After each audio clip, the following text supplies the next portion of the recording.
मेरी प्यारी चालू आपी ने फिर से एक बार दिया है बहुत ही ज़्यादा बड़का को ज्ञान कि यार जितना दोगे ना लोगों को उतना ही मिलेगा वापस।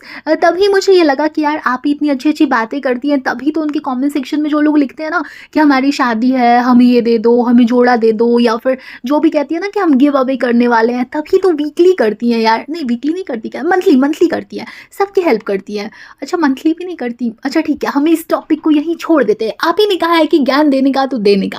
हाँ जी, तो हेलो एवरीवन, नमस्ते, वेलकम टू माय चैनल।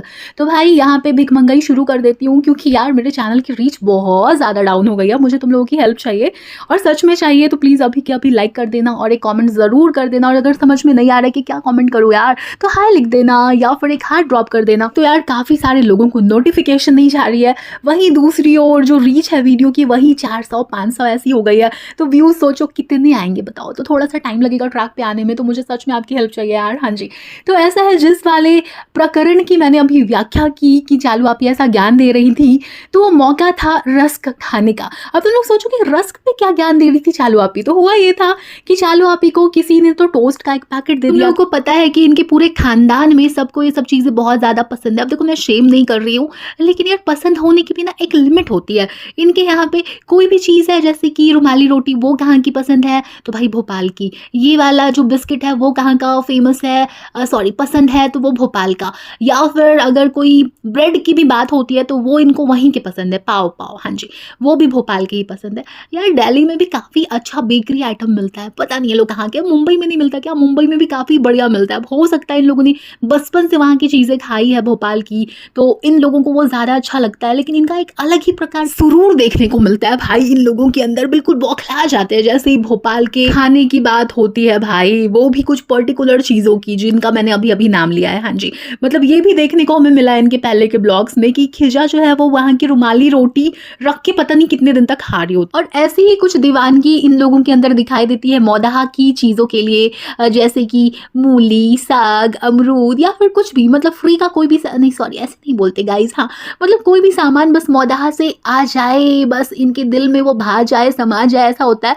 कोई भी मौदहा से आता है तो तुम लोगों ने देखा होगा कि अम्मी जान जो है वो पूरी गठरी उसकी खुलवाती है वहीं पे और बैठ के देख रही होती है खुशी खुशी, और अजीब तरीके से शर्मा रही होती है। अम्मी एक अलग ही प्रकार की प्राणी है भाई। और ऐसा नहीं है चालू आपी को मौदहा का सामान नहीं पसंद, वहाँ की मूंगफली नहीं पसंद, वहाँ के बैंगन नहीं पसंद, वहाँ का दिस दैट बला बला नहीं पसंद, उनको सब पसंद है भाई। वहाँ पे रहना भी एक्चुअली बहुत ज़्यादा पसंद है चालू आपी को। वो तो ढाबे की अर्थात रेस्टोरेंट की मजबूरी है, काम की मजबूरी है, इसीलिए वो मुंबई आ जाती हैं दिल पे पत्थर रख के। उनको वहाँ पे रहना इतना ज़्यादा पसंद है ना कि मैं क्या बताऊँ। मतलब वहाँ की वादियों से मोहब्बत है चालू आपी को। वैसे ये थोड़ा ज़्यादा हो गया मतलब है, मोहब्बत है इन शॉर्ट। हाँ, तो ऐसा है कि इन लोगों ने ना अजीब तरीके की कुछ कहानियाँ बना रखी है जिसको ये हमेशा सुनाते हैं, अपने हर ब्लॉग में सुनाते हैं। जैसे कि कुछ कहानियों में चालू आपी को बचपन में बॉर्नविटा नहीं मिलता था, और कुछ कहानियों में चालू आपी बचपन में ही पता नहीं कौन कौन से शौक भी पूरे कर लिया करती थी। तो वहीं इन लोगों के अंदर एक तरफ गरीबी थी और अम्मी ने नानू भाई के ट्रैवलिंग के लिए वहाँ पे मुंबई में स्ट्रगल करवाने के लिए अपने कंगन बेच दिए थे। तो वहीं जनाब हमें दिखाते हैं कि दूर दूर तक जितने भी खेत और ज़मीनें नज़र आ रही है वो सब हमारी है। तो यही है विरोधाभास जिसको कहते हैं इनके खुद के स्टेटमेंट्स में, जिसके चलते इनका मोई मोई हो जाता है। हाँ जी, अब वापस आ जाते हैं रिसेंट वाले ब्लॉग के टॉपिक। तो मैंने कुछ पार्ट अपने पिछले वाले पॉडकास्ट में कवर कर लिया था इनके दिल्ली भ्रमण का। अगर नहीं देखा है तो देख लेना, मतलब सुन लेना, जो भी करना होगा कर लेना यार, ठीक है। तो ऐसा है कि इन लोगों ने वहाँ पे शॉपिंग की होती है लाजपत नगर में, और जहाँ जहाँ पे ये लोग गए होते हैं दिल्ली में, इधर उधर कुछ जगहों पे इन लोगों ने शॉपिंग की होती है। तो अब शॉपिंग का जो सामान था ना इनका दुर्लभ सा, वो हमें दिखा रहे होते हैं। बड़ी यूनिक टाइप की एकदम डिफरेंट शॉपिंग की थी इन्होंने, है ना। वही सूट है ना, तो लेकर आए थे और दिखा रहे होते। वैसे कलर्स वगैरह सच में अच्छे थे, सूट्स भी इनके बढ़िया दिख रहे थे, कुछ ऐसा यूनिक टाइप का फैक्टर नहीं था, लेकिन फिर भी मुझे अच्छे लग रहे थे इनके सूट।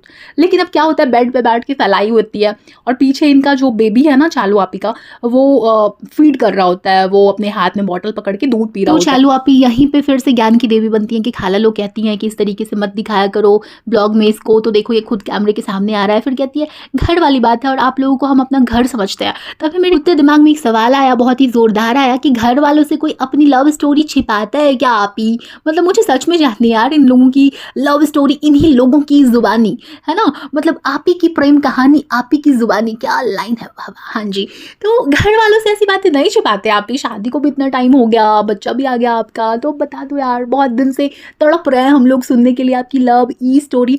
हाँ जी, उसके बाद क्या होता है, वो जो बच्चा है वो सूट वगैरह ये जो लेके आई होती है, अपनी सासू मॉम के लिए भी लिया होता है, बाकी सबके भी कपड़े होते हैं, उसके ऊपर चढ़ जाता है।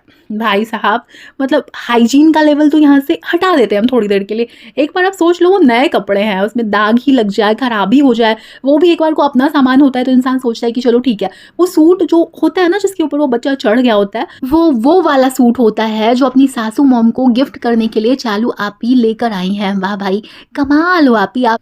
उसके बाद ये लोग फालतू में इधर उधर की बातें करते हैं, अर्थात ब्लॉग की लंबाई चौड़ाई और मोटाई बढ़ाते हैं। फिर गुड्डू भाई शॉपिंग करने जाते, उनके मित्र और मित्र की बीवी इन लोगों से मिलने आते हैं और बेबी एच के लिए खाना भी लेके आते हैं। हाँ जी, उसके बाद इन लोगों को निकलना होता है। ये लोग ट्रेन पे चढ़ जाते हैं और हर बार की भांति सामान फैलाते हैं। और चालू आपी का एक्सक्यूज सुनना कि जब हम घर से आ रहे थे ना, तो हम बहुत सारा सामान लेकर आते हैं वहां से बनाकर खाने पीने के लिए। हम चालू आपी, हम अर्थात आपका भी कॉन्ट्रीब्यूशन था उसके अंदर।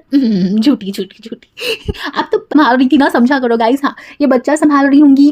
फिर सवाल उठता है कि खिजा क्या कर रही थी? अरे खिजा अपने होटल मैनेजमेंट का कोर्स कर रही है ना। मतलब हेटर्स भी ना यार, कैसी कैसी बातें करते हैं। और उसके बाद बहुत सारा जो चिप्स वगैरह का जो पैकेट है ना, हाँ मुझे चिप्स कहना आता है, वो सब वो फैला के रखा होता है उसने। अब तुम सोचो, यही वाला काम उसने तब भी किया होगा जब इनकी जो सह यात्री हैं उन्होंने भांडा फोड़ा था इनका कमेंट सेक्शन में आ। लेकिन यार ये वाला टॉपिक एक तरफ, दूसरी तरफ ये पॉइंट भी आता है ना कि किसी भी कमेंट के ऊपर हम ऐसी यकीन नहीं कर सकते। ऐसे तो कोई भी आकर किसी के बारे में कुछ भी लिखते, लेकिन हरकतें भी तो देखो चालू आपी की, है ना। तो इन्होंने पूरा सामान इस प्रकार से फैलाया हुआ होता है। और उसके बाद ये लोग ना होटल से उड़ा के लाए होते हैं वो कॉफ़ी का जो छोटा छोटा सा सैशेज होते हैं, वो सब लेके आए होते हैं। जो मिल्क पाउडर होता है वो लेके आई होती हैं। और वहाँ पे गर्म पानी मंगवा के कॉफ़ी बना के सबको दे रही होती है। ठीक है, सिर्फ उसमें मिलाना होता है, ठीक है, कि पाउडर मिलाया, उसके बाद कॉफ़ी मिलाई। अब देखो पैसे बच गए ना, यही होती है जिंदगी। खैर कोई बात नहीं, सॉरी ये तो मैंने हेटर के तौर पे बोल दिया, ये होती है समझदारी। हाँ जी, तो ऐसा है कि चालू आपी वहाँ पे कॉफ़ी बना रही होती है और उस समय भी गिरा देती है कुछ, तो उसने रायता वहाँ पे फैला दिया। फिर वो बंदी कहती है कि यही होता है, घबराहट हो जाती है। मतलब पता नहीं कुछ तो अजीब तरीके का स्टेटमेंट दिया था उसने। अगर मैं बंद करके फिर से सुनने जाऊंगी वर्ड टू वर्ड तो फिर मेरा फ्लो टूट जाएगा। तो ऐसा है कि उसके कहने का तात्पर्य यही था कि वो मतलब नर्वस आ गई और इसीलिए उससे गड़बड़ी हो गई। फिर मैं सोचूं कि यार तुम्हारा हस्बैंड, तुम्हारा परिवार, तुम्हारी माँ जैसी खालाएं, इनके सामने तुमको घबराहट हो जाती है। अजीब नहीं हो भाई तुम? इनके सामने क्या तुम्हें शर्म आ जाती है, या फिर क्या तुम कॉन्शियस हो जाती हो कि तुम बिल्कुल नर्वस हो जाती हो और तुमसे गलतियां हो जाती है? चालू आप ही फूहड़ हो, मानो इस बात को। मैं इसको हनी कोटेड करना ही भूल गई। गलती तो किसी से भी हो सकती है गाइज, चाहे वो हम हैं या आप हैं। लेकिन 100 बात की एक बार, चालू आप ही से हमेशा गलती क्यों होती है? मुमनिया से हमेशा गलती क्यों होती है, वो भी ऐसी वाली? अब बताओ, फूहड़ कहना चाहिए या नहीं इनको? यार इनके जगह पे यार कोई बंदा भी होता ना, वो भी ऐसे काम कर रहा होता, तो उनको भी मैं कोस रही होती। यहाँ पे ये वाला सीन नहीं है कि लड़की हो कि लड़की को कैसे बोलती है, ये वाली बात नहीं है भाई। लेकिन तुम सोचो ना कि एक ही गलती को कोई इंसान अगर बार बार करता है तो उसको क्या कहा जाए? मूर्ख ही तो कहा जाएगा। मैं तो वो प्राणी हूँ यार जो लड़कियों की गलती एक बार को इग्नोर भी कर दूं, लेकिन लड़कों को मैं माफ नहीं करती, उनको धोने से मैं बिल्कुल भी नहीं चूकती। तो मेरे साथ ये वाला हिसाब किताब है। खैर गुड्डू भाई अपने बच्चे को भी संभाल रहा था और जो भी काम करने होते हैं आदमियों को, मैन चाइल्ड को नहीं, वो सब वो कर रहा था। मतलब यहाँ पे नानू भाई होते हैं तो उनके साथ उनके 2-3 सखा लोग होते, चमचे नहीं सखा वो लोग होते। और उसके बाद वो कुछ नहीं कर रहे होते, पल्ला झाड़ के बैठे होते, ई स्टाइल मार के बिल्कुल अखियां घुसा के देख रहे होते अपने गॉगल्स को ही खुद ही, ठीक है, शीशे के अंदर। उसके बाद यही चल रहा होता उनका, अपने बाल ठीक कर रहे होते। लेकिन यहाँ पे गुड्डू भाई की तारीफ करनी पड़ेगी, बंदा कोऑपरेटिव तो है। अब इसको चाहे जो भी बोलो, लेकिन बंदा तो यार काफी ज्यादा हेल्प करता है चालू आपी की। उसके बाद यही सब चल रहा और इनके साथ वाले जो भी क्षण आते हैं, पल आते हैं, उसमें कुछ ऐसा मुझे लगा नहीं जिसके बारे में बात करनी चाहिए, कीड़े निकालने चाहिए। इवन मुझे एक जगह काफी मजेदार लगा कि खिजा और वो जो है ना पारा, दोनों बैठ के गाने गा रही होती है। बहुत ही मजेदार सा था यार। हम भी कजन लोगों के साथ मिलते हैं तो ऐसे ही तो बकैतियां करते हैं, बकलोलियां करते हैं, मस्तियां करते हैं। तो वही वाला सीन वहां पे दिखा। लेकिन गुड्डू भाई की एक बात मुझे बड़ी अचंभित कर गई। वो दोनों गाना गा रही थी, 1000 में मेरी बहना है, तो गुड्डू भाई कहते हैं अच्छा गाती है। मैं भी अग्री करती हूँ इस बात से, ये तो कांदा से भी अच्छा गाती है गाइस। लेकिन कोई अगर इतना अच्छा गाए ना तो उसको अपना टैलेंट ज्यादातर समय छिपा कर रखना चाहिए, है ना। तो चलो यार, इनके ब्लॉग में बस यही था। अब अगला ब्लॉग आएगा तो मेरा रिएक्शन भी आएगा। बाकी अगर मुझसे कोई पॉइंट मिस हुआ हो जिसके ऊपर मुझे बिल्कुल इनकी बुकनी कर देनी चाहिए थी, तो वो मुझे कमेंट करके जरूर बताना। और वीडियो अगर अच्छी लगी हो तो भी लाइक कर देना, नहीं भी लगी हो तो चैरिटी कर देना गाइस, लाइक कर देना, ठीक है। चलो जी, तो अब जाती हूँ मैं और तुमसे मिले किसी और वीडियो के साथ या पॉडकास्ट के साथ फिर से वापस आती हूँ मैं। Bye bye.